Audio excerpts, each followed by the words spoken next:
Hey, what's going on, guys? Welcome to drboycetv.com, the home for intelligent Black people. My name is Dr. Boyce Watkins, and I'm so sorry that it took me a second to get in here. I apologize. I had to finish up a conversation with my wife. However, today we're going to talk about New York City Mayor Eric Adams, and he has been hit with a bombshell. This is on top of a lot of other crazy things that have happened to him that just coincidentally started to occur once he upset Massa Joe Biden. And I'm going to talk to you guys about what's going on with Eric and then put it into the bigger context of what's happening in our community. So get comfortable, buckle up a seatbelt. We're going to get started on drboycetv.com right now.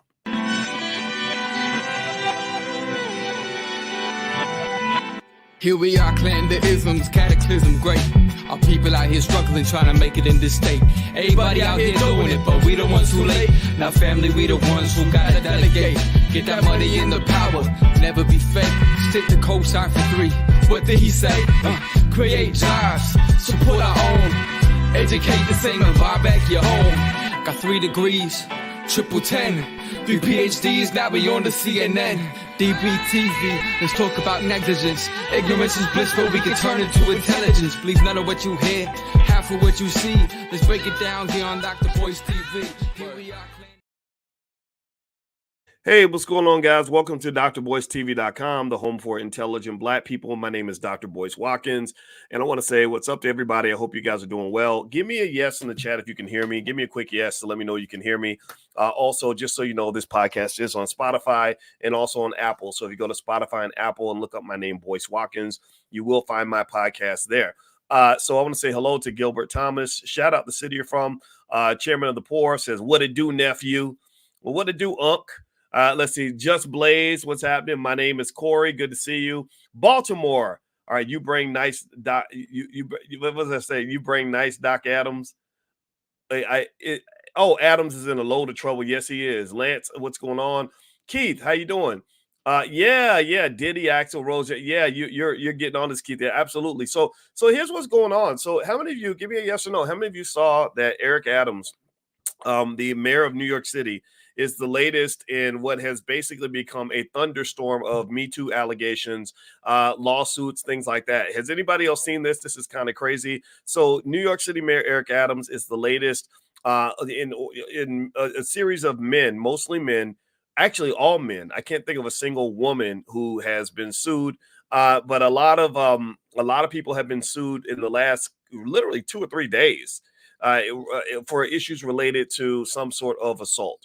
And I'm going to read some of this to you from The Guardian. It says here, the mayor of New York City, Eric Adams, has been accused of sexual assault in a court filing submitted on late Wednesday. The summons against Adams alleges that the plaintiff was assaulted by defendant Eric Adams in 1993 when they both worked for the city of New York. So you're going back 30 years, some of y'all in here ain't even 30 years old, or some of y'all were little babies in 1993. It was filed under the Adult Survivors Act, a New York law which provided a 1-year look-back window for adult sexual misconduct accusers to file civil lawsuits that previously would have been barred due to the statute of limitations. The window expires November 24th, and that's why you're getting a whole lot of these suits filed, is because the window is about to close. And so it says, asked about the allegation, a city hall spokesperson said, quote, the mayor does not know who this person is. If they ever met, he does not recall it, but he would never do anything to physically harm another person and vigorously denies any such claim. The 3-page summons does not detail the alleged assault. The Guardian is withholding the name of the accuser. The summons also names the New York City Police Department's Transit Bureau and the New York City Police Department Guardians Association social organizations as defendants. The accuser's attorney, Megan Goddard, said Goddard Law is thankful for the Adult Survivors Act, which has given so many women the opportunity to seek justice. So apparently is this law only made for women? Is that what this is? Like that women get justice? What is there any justice? Where's the law? I mean, is there a law? You gotta know, let me know. Is there such a law for men? Is there such a law where maybe men who were falsely accused by women can go get justice? Is there a space where, and how many of y'all, know the history? Do you know the history? I mean, and I'm not trying to be partial in this, right? We don't know what happened. 1993 was a long time ago. Maybe it was a wild year.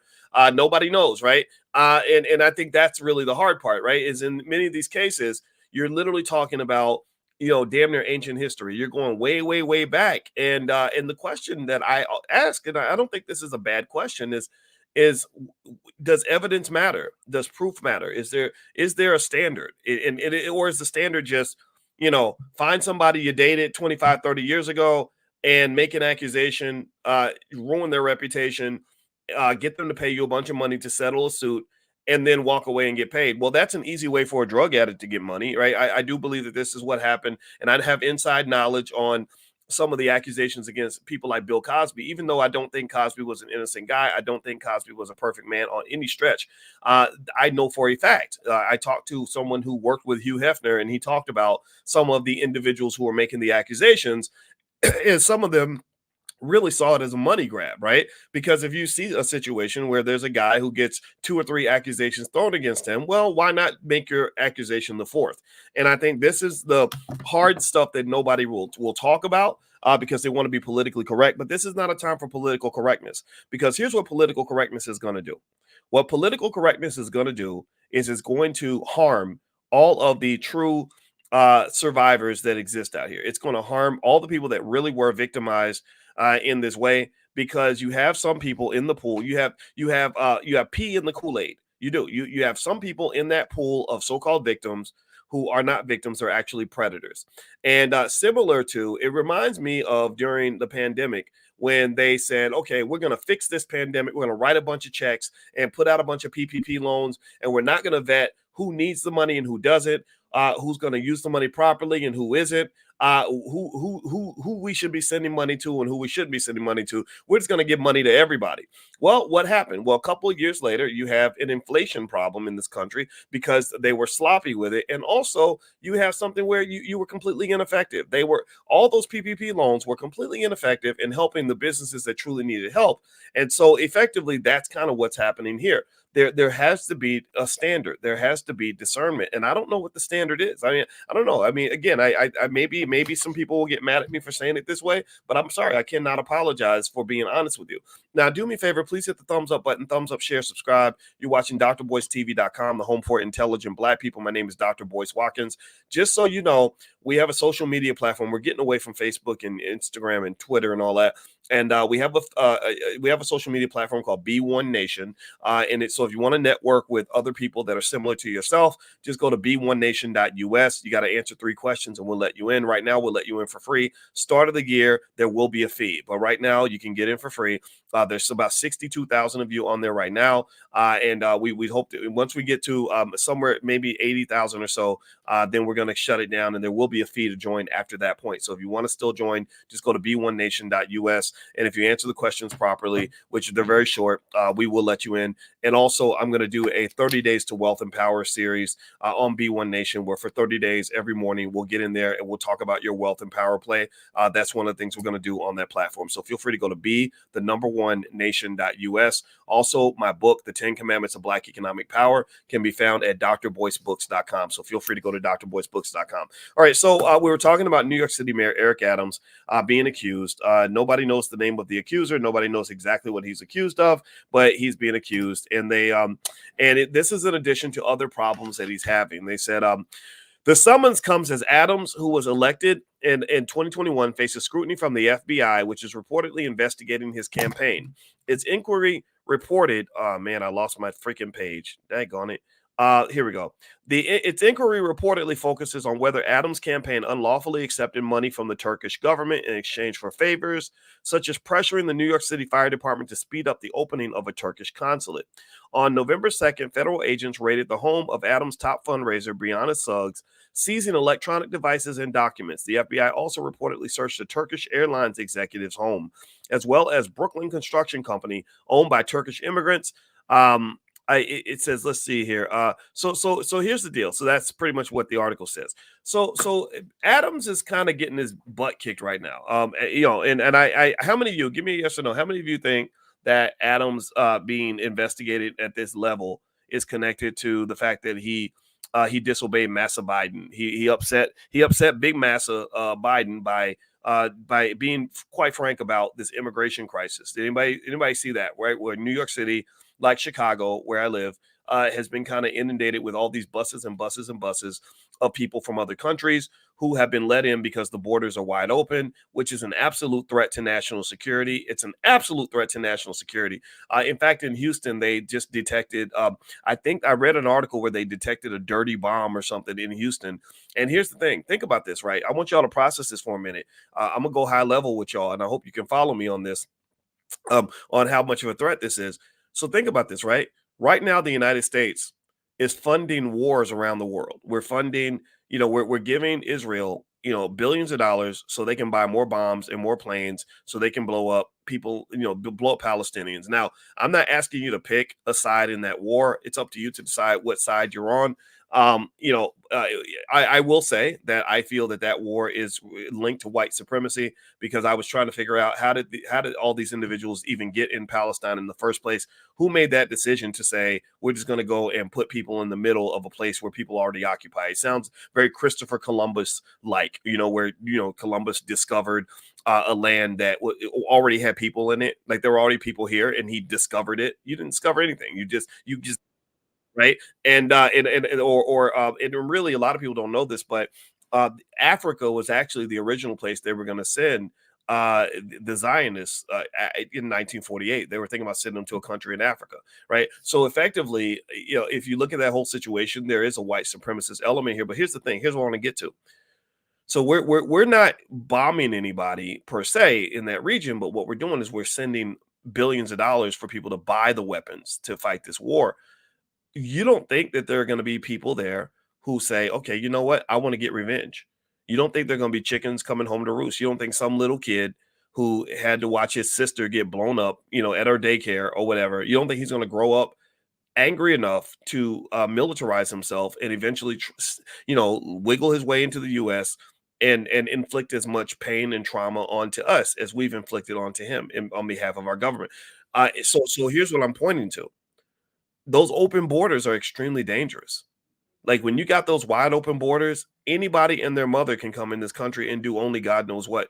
It's already happening in Chicago. A lot of what you think is urban violence, like black on black crime, is actually connected to cartels that just sort of flow right through.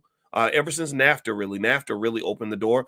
Thank you, Bill Clinton, for that. But now you got open borders, so you got all these people coming into the country that are not supposed to be here, doing all kinds of crazy things. And what The Economist did, a lot of people didn't read this article, but I believe it was either Bloomberg or The Economist wrote a deep dive article where they explained that a lot of the violence that you see in your hoods on the south side of Chicago and west side of Chicago is linked to specific cartels coming up from Mexico. And the reality is that these conversations are not being had, or when they're being had by maybe somebody like Donald Trump, and then people make it into a Republican Democrat issue. And no, I think it's a common sense issue. So effectively, Eric Adams, in being the mayor of New York, is in the middle of a dumpster fire because all these people are coming to the city. They don't have enough money for all of them. It's costing them billions of dollars to deal with this. And he's saying to the Biden administration, what the hell, man?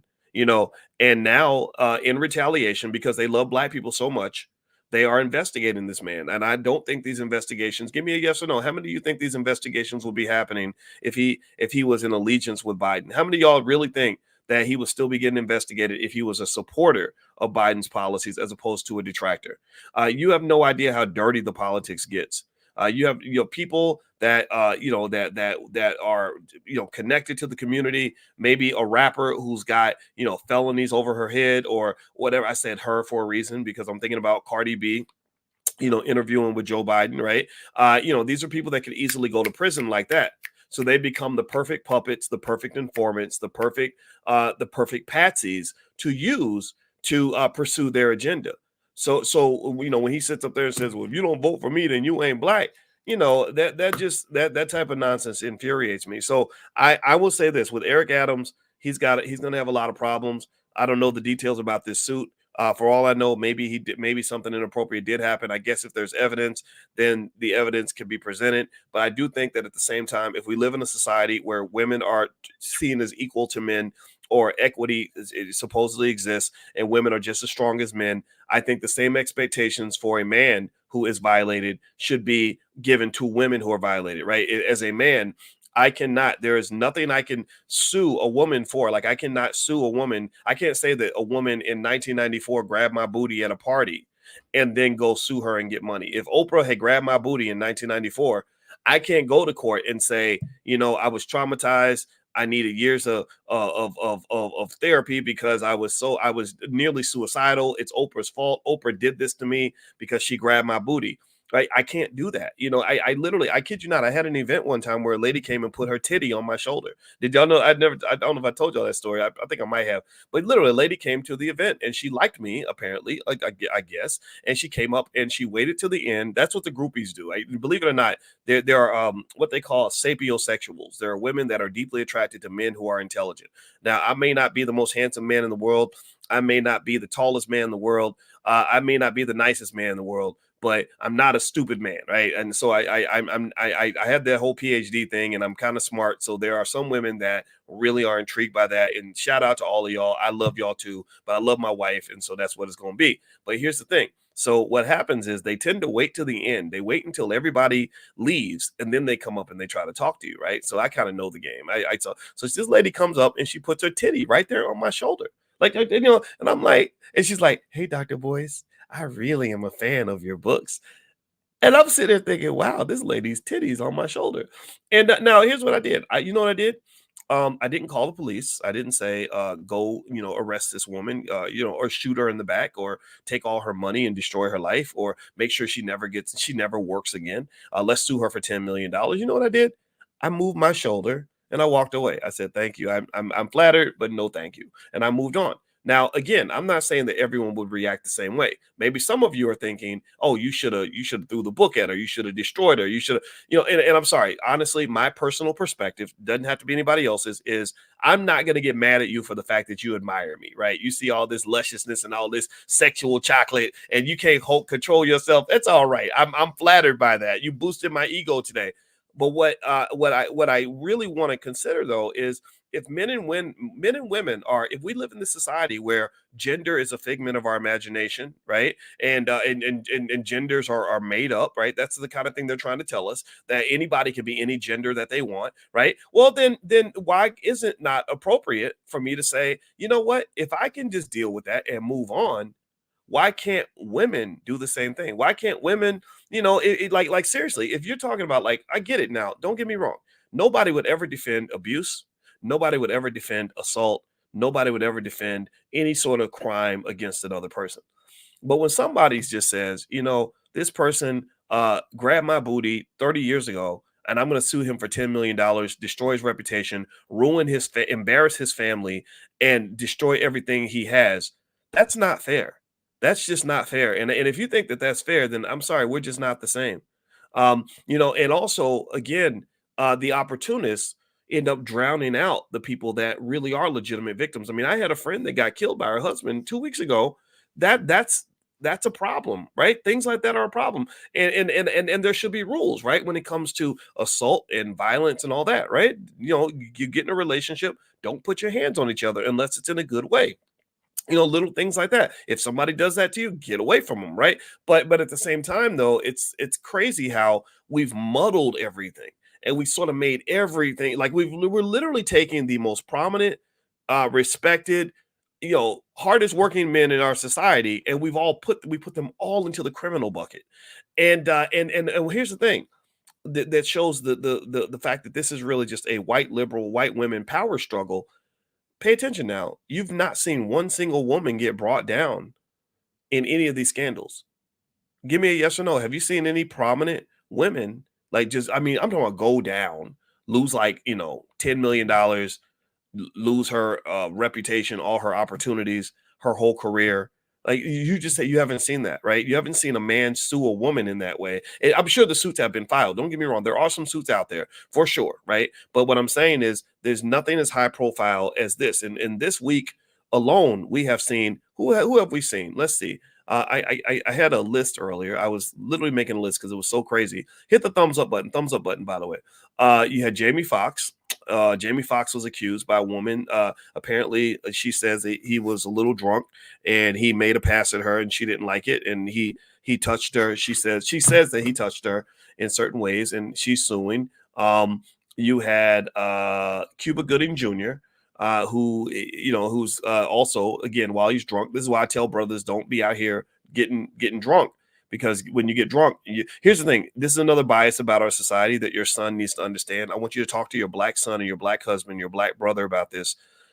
We live in a society where a drunk woman doesn't have to take accountability for her actions, right? Give me a guess if you've seen this, where they say that if a woman is inebriated, she has no responsibility. She cannot consent, right? That's what they want you to believe, that literally no decision she makes while she's under the influence can be applied or considered appropriate. However, men are responsible for what they do while they're drunk. Like, seriously. So when I was on college campuses, and I taught at Syracuse University, Indiana University, the Ohio State University, and I would see these cases come up every year. Every year, there are assault cases that happen where the man gets drunk, the woman gets drunk, something happens, and then later on, there's a he said, she said, right? Maybe she got a little wasted, and next thing you know, she's sleeping with 3 dudes at once. But then she comes back and says, I was assaulted, and it's in you have sympathy, but you're trying to understand, like, okay, what happened? And honestly, the parent in me is sitting here saying, why were y'all 19-year-olds sitting around getting pissy drunk like that in the first place? Who told y'all that even makes any sense, right? So I'm thinking about it from a personal responsibility standpoint. But here's what happens. They look at the girl and they say, okay, she was under the influence. So if she slept with him under the influence, that makes him guilty because she cannot consent while she's under the influence. Okay, fine. You want to believe that? So she's not responsible for a single choice she made because she chose to get drunk like that. And no accountability is on her part because she's the victim. Okay. All right. Well, let's continue that logic. So if she's not responsible for anything that she did, give me a yes if you're following this. If she's not responsible for anything she did while she was under the influence, then he's not responsible for anything he did while he was under the influence, right? I mean, wouldn't that logic not apply? Would that logic not apply? What do y'all think? I mean, am I crazy? I'm serious. And so here's what I'm gonna say though. Here's what I have this curse, called common sense. And the curse of common sense leads me to say, number one, all y'all look like a bunch of damn fools right now. All of y'all are responsible for every decision you made, whether you were drunk or not, because you were responsible for the original decision, which was the decision to get so drunk that you didn't know what you were doing. And so what I do when I step in as Uncle Boyce is I kind of say, come on now, can't you find a way to have fun without drinking until your damn bile is coming out of your stomach, until you're so sick that you need to go to the hospital for alcohol poisoning? There's 1,000 ways to have fun that don't involve drinking yourself into a coma and turning yourself into a lifelong alcoholic. This is what I see, right? And so really, when I look at situations like this, and I see what happened with Jamie Foxx, and I see what went on with Cuba Gooding Jr. You see the stuff with Diddy. I mean, the stuff with Diddy is pretty wild. I mean, Diddy, Lord, I mean, this guy, he's now Diddy's harder to kind of defend because Diddy, I mean, that man is, oh Lord. I mean, the stuff again, my common sense kicks in, my spidey senses kick in to say, man, Diddy, you got a lot to answer for. He ain't even done answering for what happened to Tupac. I even back then, I think anybody who followed Tupac and followed hip hop, was looking at Diddy when it happened. Because, I mean, come on now. I mean, if you listen to Hit 'Em Up, I mean, that enough would kind of let you know, like that somebody's going to come get you for making that song. And everybody warned Tupac, by the way, guys like Ice-T and Snoop Dogg and my friend Willie D, they all pretty much told Pac, Willie didn't tell Pac this, but they all had the insinuation that making that song was going to have consequences. So when people said, I think Diddy did it or whatever, I'm like, yeah, of course. I mean, come on now. But still though, with Diddy, it's a little bit harder to defend, to be honest with you, because Diddy's just been in so much mess and so much nonsense. If you go, there's another brother, Marcellus Wiley. Marcellus is a former Columbia University graduate who played in the NFL. He was also accused of something that allegedly happened in 1994. There he is with his family. So I want you to process and ask yourself, just what is his family feeling right now, right? What's his family going through? Now that they've sort of had this dark shadow cast upon the reputation of their father.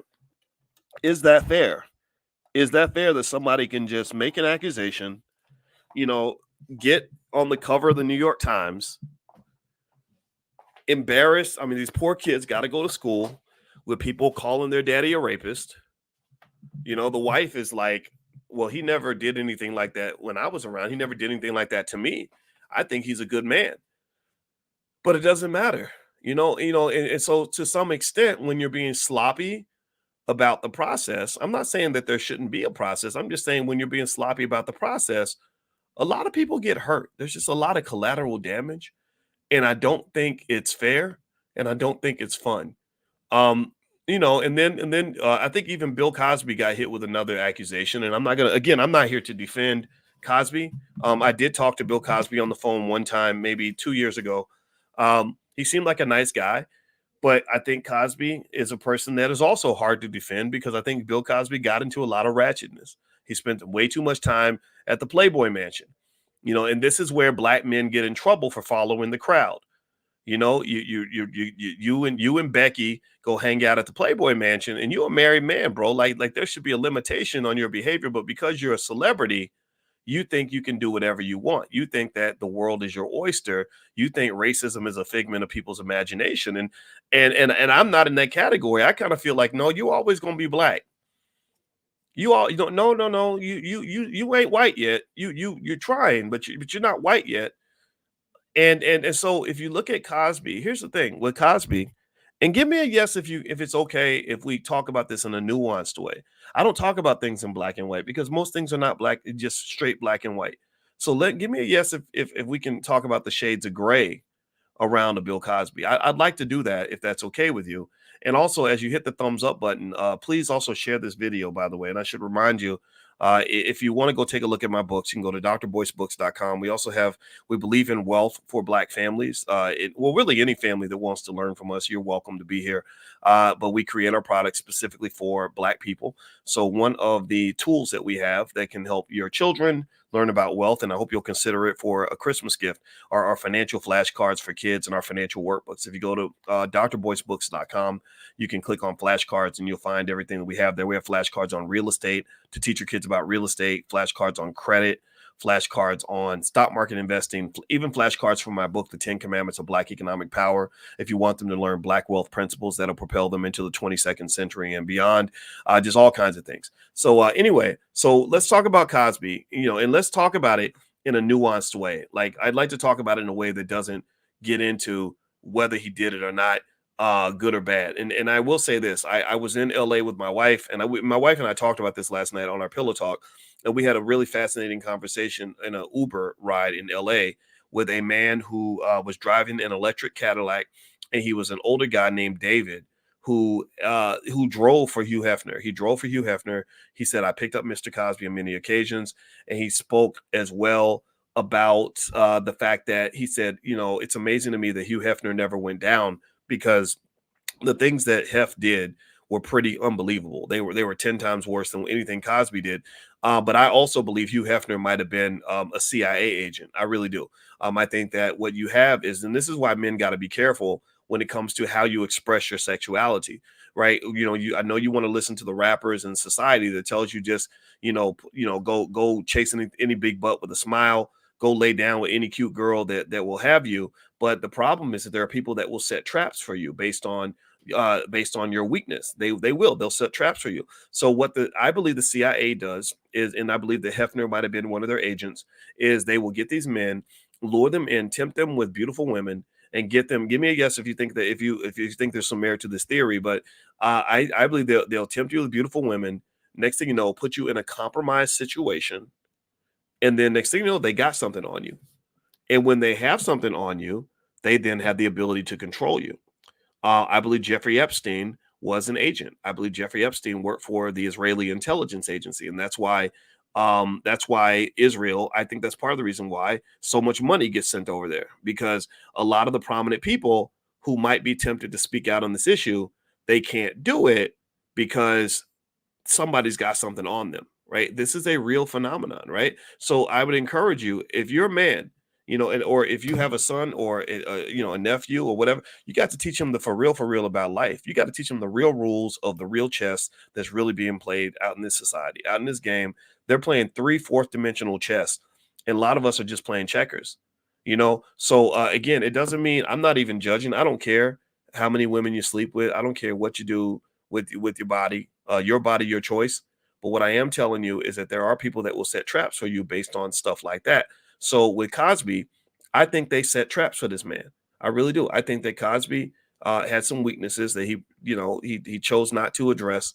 I think Cosby didn't understand that the reason that you have a Camille in your life is to keep you safe and keep you protected. I think that Cosby also spending so much time around melanin deficient women in spaces that are not safe for a black man really shot himself right in the balls. I really believe that. And if you look at this right now, look at this from a generational wealth standpoint. This is a wealth issue. We talk about in the Black Business School, we talk extensively about protecting your wealth, building your wealth and protecting it. Well, one way you protect your wealth isn't just through things like insurance and 401ks and tax deferred plans and all that. You also protect your wealth with your choices. Look at how many hundreds of millions of dollars was taken from Bill Cosby because he chose not to put any restraint on his sexual urges. Look at how much money, look at how many multimillionaire thoughts he's created, that multimillionaire drug addicts, or maybe you can't tell me, I'm sorry. I bet you there are so many women in that group who who went along with everything, who were best buddies with Cosby for many years, got mad when he stopped sending the checks and decided I'm gonna jump in this lawsuit too because I need money to get some cocaine. Right? Seriously. Now, again, I'm not saying that every single woman is like that, though. I think Cosby's not a guy that I would trust around my daughters. I'm gonna be honest with you. I mean, so this is where the nuance is. This is where the nuance is. This is where you can't put me in a box. Stop trying to put me in a box. Stop trying to put me in a box of a defender of him or a supporter. I'm neither, or defender or an attacker. I'm neither one. I just see things and I analyze them objectively. So even though I think, if you want to know where I officially stand on Cosby, I think that he's either a good man that did bad things or he's a bad man that did good things. One or the other. But either way, I think out of fairness, you have to see it all when you see his legacy. So if you're going to see the fact that Cosby did some stuff he probably shouldn't have done, you also got to see that he made bigger donations to HBCUs than all these celebrity Negro rappers combined. All these rappers talking big, talking loud about what they going to do and what they, how great they are. Ain't one of them funded a HBCU the way Cosby and Camille did back in the 80s. And it is a damn shame that Spelman did not have the courage to let it alone when the allegations came along. I think Spelman should have acknowledged his donation, but still said we don't support any of these accusations in terms of what he might have done. But this man supported you when nobody else would. But that's the world we live in. People distance themselves, like, oh, I don't want to get caught up in this too. And I kind of get it, right? But you know what? The realest person that I saw out here, for the most part, was Felicia Rashad. Felicia Rashad, to me, was the realest woman or man I saw in the middle of all this stuff. Because Felicia did? Felicia was like, look, you know what? I ain't got nothing to do with it. I'm not in it or whatever. But she also understood little basic things like you can't send a person to prison with no evidence, right? She understood the injustice of not the fact that they wanted to pursue this man for things he might have done, but the fact that they didn't do it legally. They broke the law to send this man to jail. And when you start letting those little things slip through the cracks because you're so down with the Me Too movement that you want to throw all the rules and all the standards out the window, well, I mean, you're just as corrupt as any evil dictator out here. You're just as corrupt as the criminals are. So I personally think that when you talk about accusations like this, I think that you have to have careful conversations. I think that you have to have a standard. I think that when you don't allow for a standard, then every black man in America is unsafe, because what that effectively means is that any scenario that you've ever had with a woman can be misinterpreted by that woman. She can go back 20 years later, rewrite history, tell a story that literally might be a figment of her imagination and destroy you, no matter how far you've gone, no matter how much you've done, no matter how many heights you climbed, no matter how hard you've worked, no matter how much good you've done in the world will see you as a villain. And that's why I don't mess with those folks. That's why you don't see me trying to be mainstream. That's why you don't see me trying to be all up in corporate America. That's why I wasn't really interested in hanging out in academia for the rest of my career, because I started to really understand the racism at a level that most of our people don't, because we spend our whole lives being miseducated on this idea somehow that racism no longer exists. No, in my mind, I go back to Dick Rowland and Black Wall Street and how the entire city got burned down and hundreds of people died because this man was falsely accused of touching a white woman on an elevator. That tell and ain't a damn thing changed. Ain't a damn thing changed. A black man today, even accused of touching a white woman against her will, can lose every single thing that he's got. A black man. Remember when Ime Udoka got fired from the Boston Celtics because he was sleeping with a woman who agreed to sleep with him, and everybody acted like somehow he was some sort of a terrible villain. No, there was nothing there that made him a villain. Maybe Nia Long had an issue with him, right? Because he's that was her fiance, so he's a cheater. But the other thing too is, again, this is where I think folks get mad at me because I'm gonna keep it 100 with you. A 6'9" multi-millionaire NBA player who's had like hundreds of women chasing him his entire life, it's probably not gonna be the greatest husband in terms of that particular standard of not cheating. I'm not saying that it's okay. I'm not saying that everybody does it. I'm just trying to say that if you're dealing with somebody who's always been able to eat up all the candy in the candy store, it's hard for you to really convince me that he's going to suddenly become a devout vegetarian. I just, again, I'm not saying it's not true. I'm just saying that sexuality is real. Testosterone is real.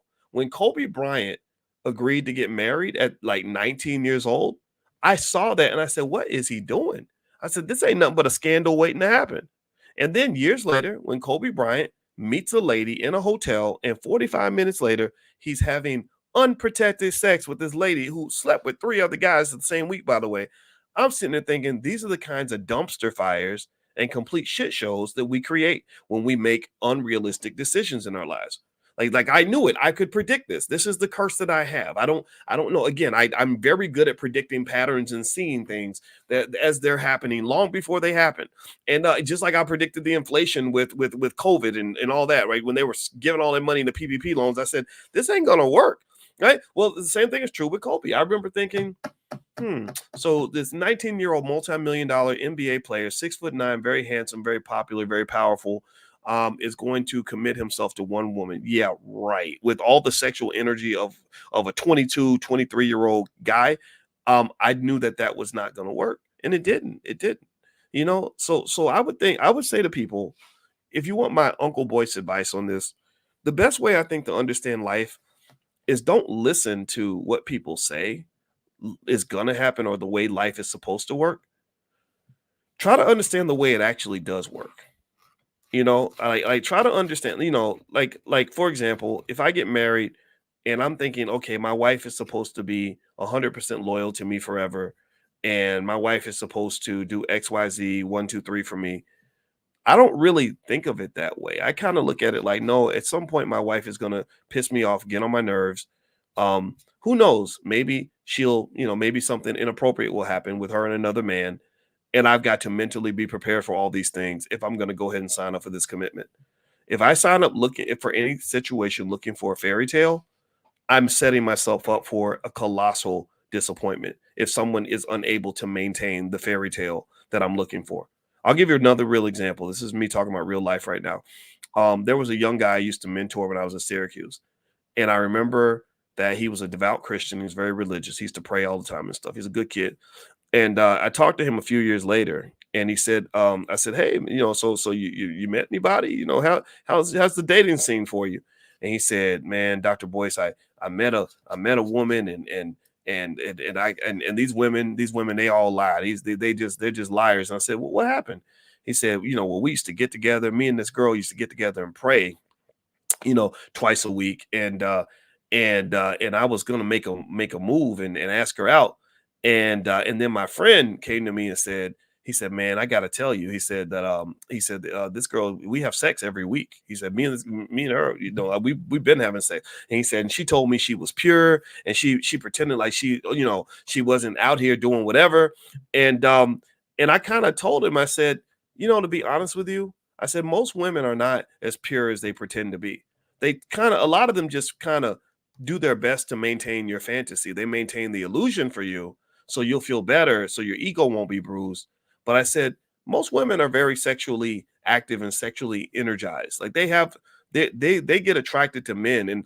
And I said, now I'm not trying to say that this is a good woman one way or the other, but what I am saying is it was probably out of respect for you that she even tried to maintain the illusion that you were forcing onto her. You wanted her to be pure, and rather than judging and evaluating her based on the quality of person she is, you're judging her on this purity standard that came out of your Bible that is honestly a little bit unrealistic for a 30-year-old woman, because biology says that 30-year-old women are incredibly horny because their clocks are ticking.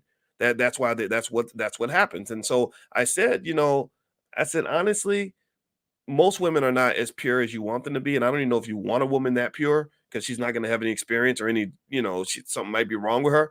I said also, just remember she was probably trying to maintain this illusion for you because she really wanted to be with you. The only reason she was sleeping with your boy is because you wouldn't do it. Right? She wanted you, but you didn't want. So she had to go satisfy that urge until you came around. And that's but again, I'm not saying that that's the right approach. I'm not saying that's the right way to look at it, but I think it's better than the alternative, because he didn't get the girl, she didn't get the man she really wanted. So she's out here sleeping with, some other guy who doesn't even care about her, right? Because I think sometimes we judge things on the wrong standards. I really believe that. So I think that we live in a society where sexuality is highly confused. I think we live in a society where nobody's honest about any of this shit. And it creates all these stupid, awkward realities that are based on these unrealistic standards of purity that don't even make any sense. And so now you have these lawsuits coming out where we're living under this false idea that women are always telling the truth, that women are always the innocent, that women are always victims, and that men, if they are accused, must most likely be the perpetrators.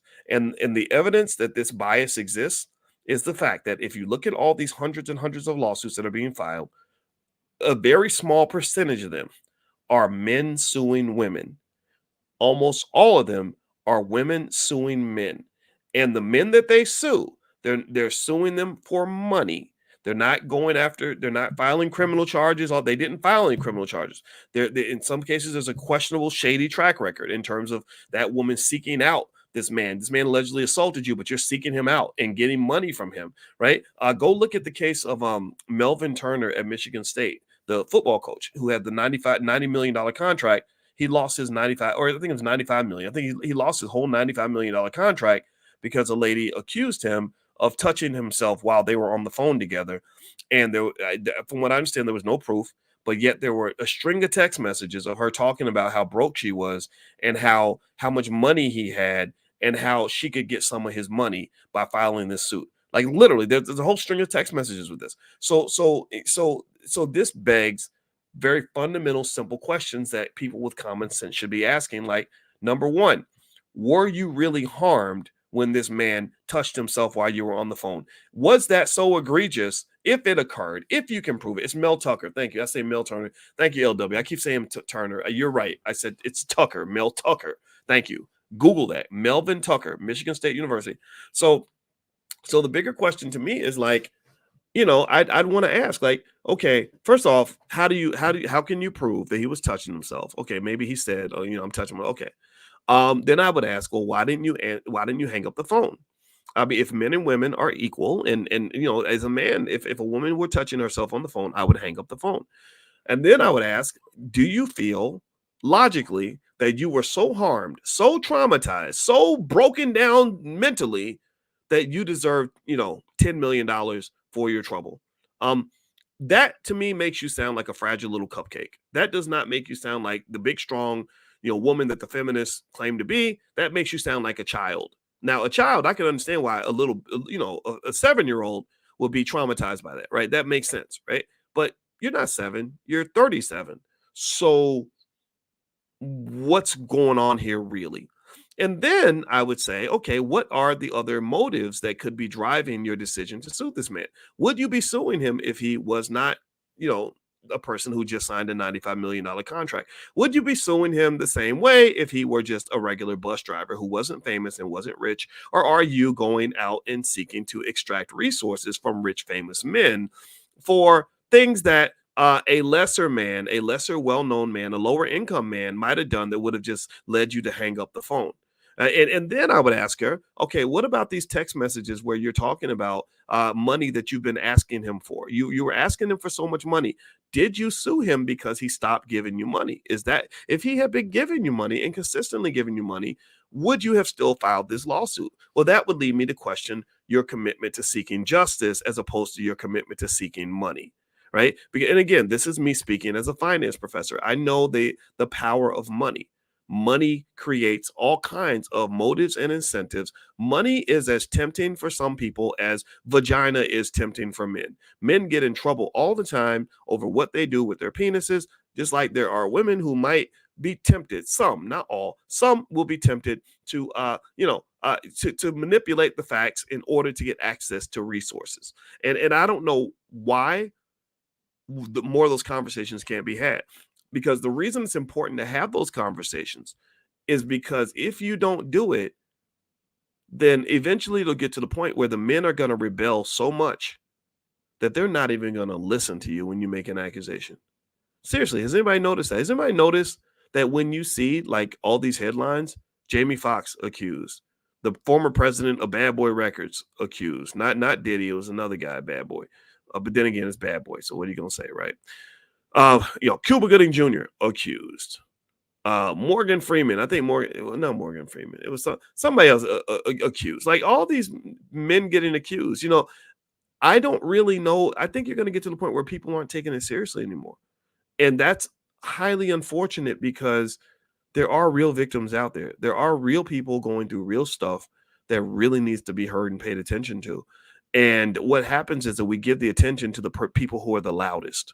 Right. And sometimes the people who are the loudest are not there for the right reasons. This is a money grab. And then another thing I would ask, too, is if you took money out of the equation, this is where my financial expertise kind of comes into play. That's what I do is I always ask myself, if you took money out of it, like what if you got no money? What if all you got was justice? Like the cops are going to go to his house and put him in jail, or whatever. What if there was no money involved? I bet 99% of these lawsuits will go away because everybody out here trying to pay bills. That's what it is. Everybody's trying to pay bills. So the goal is not so much to get rid of all aspects of justice. The goal is to separate the real from the fake. And if you disagree with that point, I'd like to ask you, why is it such a problem to simply say, let's just sort through and set a standard? There needs to be a standard. If there is no standard, then everybody's in trouble. Everybody's going to have problems, your son included. Your son at some point will get some job, sleep with a lady that likes him, and then have it be turned into some sort of allegation. And then next thing you know, your son loses everything he's worked for, and then he's stained for the rest of his career. He can't get another job, which is another reason why I believe all black men in America that are smart will be trained and will train their children at an early age to start their own business. You have to have your own businesses. You've got to have your own options, because if you don't, you will be screwed. I guarantee it. So anyway, that's it. That's my 2 cents. That's what I believe. And thank you for listening. All right. Do me a favor. Hit the thumbs up button. Thumbs up, share, subscribe. My book, The 10 Commandments of Black Economic Power, you can find a copy at drboycebooks.com. Also, I send out text alerts with stocks that I like. So if you'd like to find out about stocks that can make you money, feel free to text the word stock to 31996. That's a free service from the Black Business School. Just text the word stock to 31996. And I hope you guys have a great day. Thank you so much for listening. And also, don't forget, this podcast is on Spotify and Apple. So check on Spotify and Apple. You can find me there. Have a good day. I'll see you guys soon. Peace.